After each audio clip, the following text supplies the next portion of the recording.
Good evening, dear. Very good evening, dear. Have you ever come across a child deserted by parents? No. How does she grow up? Who looks after her education?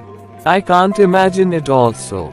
If you have not come across such an urchin in real life, see the harrowing experiences of growing up in the movie Slumdog Millionaire 2008, directed by Danny Boyle, and co-directed in India by Loveleen Tandon.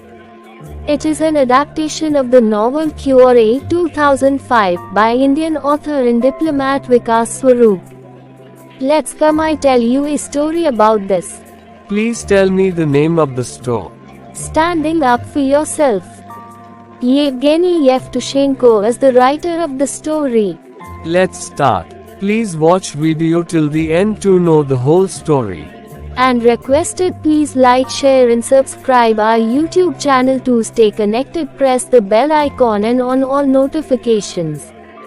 In 41, I was living alone in an empty Fiat in a quiet Moscow street. My parents were divorced and my father was somewhere in Kazakhstan with his new wife and their 2 children. I seldom received letters from him. My mother was at the front. She had given up her work as a geologist to become a singer and was giving concerts for the troops. फिर आपका education कैसे हुआ? My education was left to the street. The street taught me to swear, smoke, speak elegantly through my teeth, and to keep my fists at the ready, a habit which I have to this day. The street taught me not to be afraid of anything or anyone. This is another habit I have kept way stronger. I realized that what mattered in the struggle for life was to overcome my fear of those who were stronger. Oh, I understand. Do you think the narrator was scared of someone in particular? Yes. The ruler of our street was a boy of about 16 who was nicknamed Red. Red was big and broad-shouldered beyond his years. Red walked masterfully up and down our street, legs wide and with a slightly rolling gait, like a seaman on his deck. From under his cap, its peak always at the back of his head, his forelock tumbled down in a fiery cascade, and, out of his round pock-marked face, green eyes, like a cat's, sparkled with scorn for everything and everyone. 2 or 3 lieutenants in peaked caps back to front like Reds, tripped at his heels. Red could stop any boy and say impressively the one word, money. His lieutenants would turn out the boy's pockets, and if he resisted they beat him up hard. Everyone was afraid of Red. So was I. I knew he carried a heavy metal knuckle duster in his pocket. Does the narrator have an encounter with Red?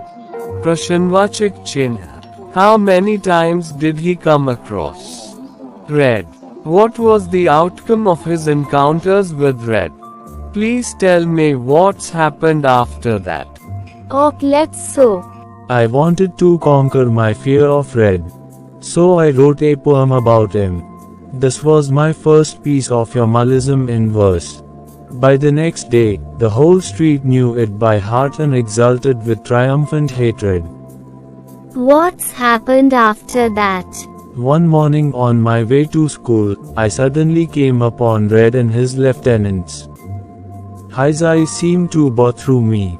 Ah, the poet, he drawled, smiling crookedly. So you write verses. Do they rhyme? Red's hand darted into his pocket and came out armed with its knuckle duster. It flashed like lightning and struck my head. I fell down streaming with blood and lost consciousness. This was my first remuneration as a poet. I spent several days in bed. When I went out, with my head still bandaged, I again saw Red. I struggled with myself but lost and took to my heels. At home, I rolled on my bed, biting my pillow and pounding it in shame and impotent fury at my cowardice. I made up my mind to vanquish it at whatever cost.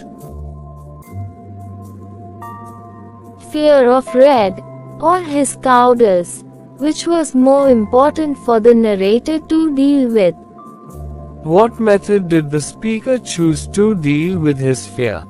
Did he succeed in his attempt to conquer fear? Red का डर या उसकी कायरता कथावाचक के लिए किससे निपटना अधिक महत्वपूर्ण था? वक्ता ने अपने डर से निपटने के लिए कौन सा तरीका चुना?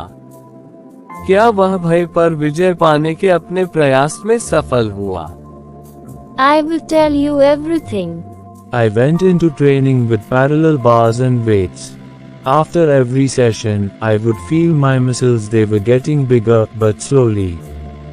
Then I remembered something I had read in a book about a miraculous Japanese method of wrestling which gave an advantage to the weak over the strong.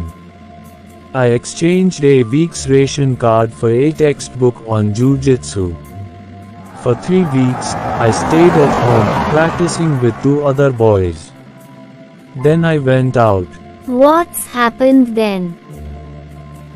Red was sitting on the lawn in a yard, playing Winterton with his lieutenants.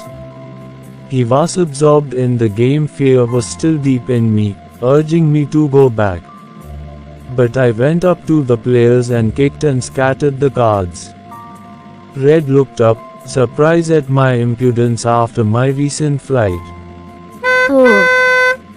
He got up slowly. "You're looking for more?" he asked menacingly. As before, his hand slipped into his pocket for the knuckle duster. But I made a quick jabbing movement and Red, howling with pain, rolled on the ground. Bewildered, he got up and came at me, swinging his head furiously from side to side like a mugged bull. I caught his wrist and squeezed slowly, as I had read in the book, until the knuckle duster dropped from his limp fingers. Nursing his hand, Red fell down again.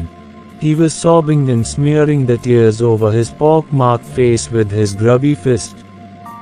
That day Red ceased to be the monarch of our street. And from that day on, I knew for certain that one need not fear the strong. All one needs is to know the way to beat them.